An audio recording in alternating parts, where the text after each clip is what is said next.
Well, now what we're doing here in Chicago is we have a detective response to all gun arrests as if it were a robbery or a burglary.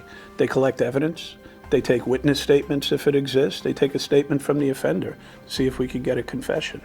And at the end of the day, the number of convictions that we're getting is going way up, certainly in the beginning stages when we go for our probable cause hearings. 2 months ago, I went to Washington, D.C., and there was about 30 jurisdictions that were represented from across the country, generally large jurisdictions, who were all experiencing significant upticks in violence this year and trying to put our finger on what was going on. I think we came up with basically two things: repeat offenders, right, and lax laws that are not keeping those repeat offenders from being out on the street to commit more violent crime.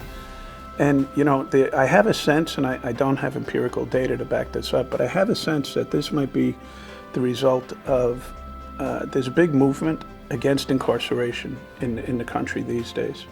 And I really think that we have to be very careful how we define the low-level, non-violent offender versus the violent offender, because you might lock somebody up for 10 bags of heroin, and people will say, well, that's a low-level narcotics offense. Why do we want to incarcerate that guy?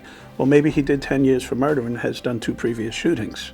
So he might be the right guy to get off the street. But at the end of the day, we have to really hash this out, and different parts of the country have different arguments and thoughts as far as gun violence and guns.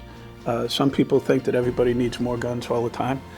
I endorse the Second Amendment, but this is about illegal guns and how those guns get into criminals' hands and kill people. And at the end of the day, we have an obligation as leadership in policing to do something about it. And we can't just say that more guns is the answer, because we're seizing more guns than anybody else in the country.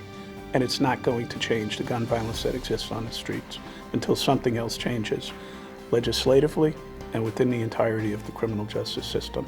We all need to look at this and use our bully pulpits and our voices as police leadership to get it done in the proper fashion.